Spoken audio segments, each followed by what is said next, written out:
ازاي تحبي نفسك على المستوى الروحاني. ان انت تبقي عارفه قيمه نفسك قوي عند رب العالمين. تعرفي ان انت غاليه قوي ومعززه قوي عند رب العالمين. وان سيدنا النبي عليه الصلاه والسلام وصى بالنساء، قال ايه؟ قال استوصوا بالنساء خيرا. اوعي تكوني غاليه وربنا مغليكي وترخصي نفسك. اوعي تكوني عزيزه عند رب العالمين وتذلي نفسك. اوعي تقبلي ان انت تكوني مادة للتسلية في حياة حد، او تكوني وقت فراغ لحد عنده فراغ عاطفي. اوعي تقبلي بده، واعرفي ان انت ربنا سبحانه وتعالى خلقك جوهرة ثمينة، واللي يقدرك ويعرف قيمتك ويعمل المستحيل علشان يفوز بيكي ويجيلك بالقنوات الشرعية اللي ربنا قال عليها، هو ده اللي يكسبك. وانك ما تقبليش ان انت تكوني في حياة جوزك او خطيبك مش اقل من ما تقبليش غير انك تكوني اولويه. تحبي نفسك يعني تعرفي الدور اللي ربنا سبحانه وتعالى اداهولك وتقومي بيه على اكمل وجه. للاسف يا جماعه في ستات كتير تلاقيها هي اللي بتشتغل وهي اللي بتصرف على البيت، وجوزها ممكن يكون نايم في السرير، او مثلا مقضي اغلب الوقت قاعد على الكافيهات، وهي اللي طلعانه عينها في الشغل، وهي اللي بتصرف على البيت، وهي اللي فاتحه البيت. لا، ده مش دورك. ده مش دورك. كل واحد يقوم بدوره. ده منتهى الظلم، منتهى الظلم لنفسك. ربنا سبحانه وتعالى بيقول ايه؟ الرجال قوامون على النساء بما فضل الله بعضهم على بعض وبما أنفقوا من أموالهم. ربنا سبحانه وتعالى محدد لكل واحد دوره. كل واحد محدد له دوره. طيب هلاقي حد بيقول يعني الست مثلا لو حابة تساهم مع زوجها، او مثلا لو حالة واحدة بس، لو هو قايم بدوره كما يجب وبيشتغل وعامل اللي عليه وزيادة وهو إمكانياته يعني مثلا عامل كل حاجة، وانتي مثلا عندك ميراث أو بتشتغلي أو عندك دخل وحابة مثلا تساعدي، مثلا سي مدارس الولاد، هو إمكانياته جايبة مدارس معينة، انتي حابة ترتقي بتعليمهم فعايزة توديهم مدارس مستوى أعلى، بالتفاهم تتكلمي معاه بالتفاهم ان انتي ممكن تساهمي في حاجة زي دي.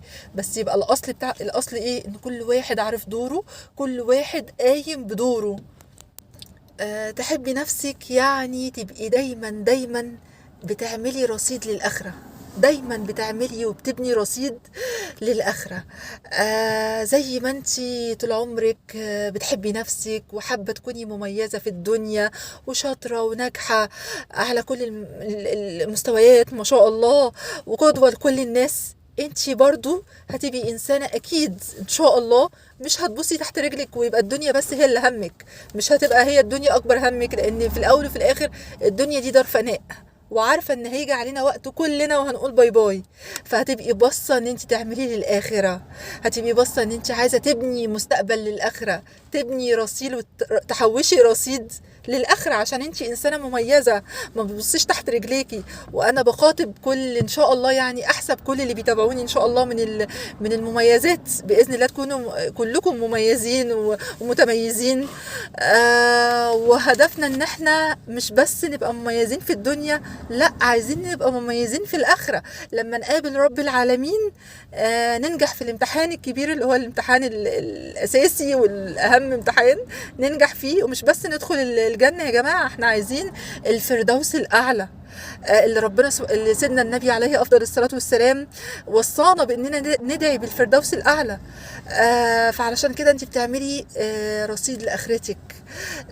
يعني بمعنى ايه؟ يعني دايما تخلي ربنا في معيتك، دايما ربنا في خطتك، ما يعديش عليكي يوم ويصعب عليكي نفسك كده ان يعدي عليك 24 ساعه من غير ما تفتحي كتاب ربنا، من غير حتى ما تقري سوره، من غير ما تقري يعني ازاي يعدي عليك 24 ساعه من غير ما تقري سوره في القران الكريم؟ طب صفحه، طب ايه؟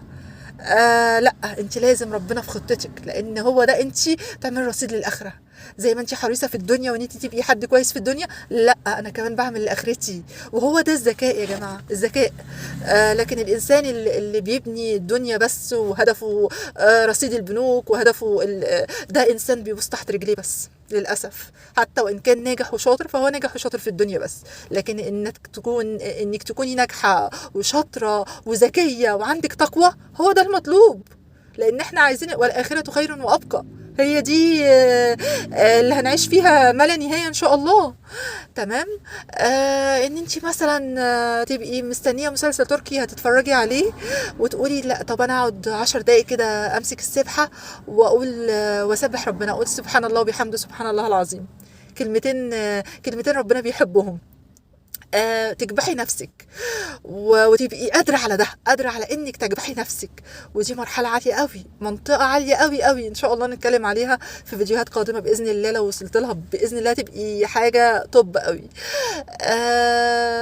ان انت تبقي مثلا واقفة في لاين وفي وقت انتظار، تمسكي السبحة وتستغفري ربنا.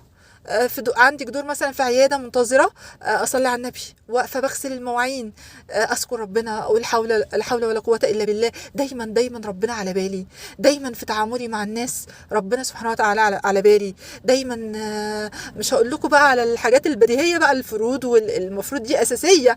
انتي مسلمه يعني بتصلي، يعني بتصومي، يعني بتطلعي زكاه مالك، يعني صدقات، يعني حاجات كتير. انا بقول بقى لازم ربنا يبقى في معيتك، لان زي ما قلت لكم الاخره خير وابقى. فدايما تبقي حطاها ان في الاول احنا هيجي علينا وقت وخلاص الدنيا دي بتنتهي، وهيجي علينا وقت كده ونقول ايه باي باي، هنقابل رب كريم. فاحنا عايزين نقابله واحنا كده وجوه مسفره، ضاحكه مستبشره، يا رب اللهم امين.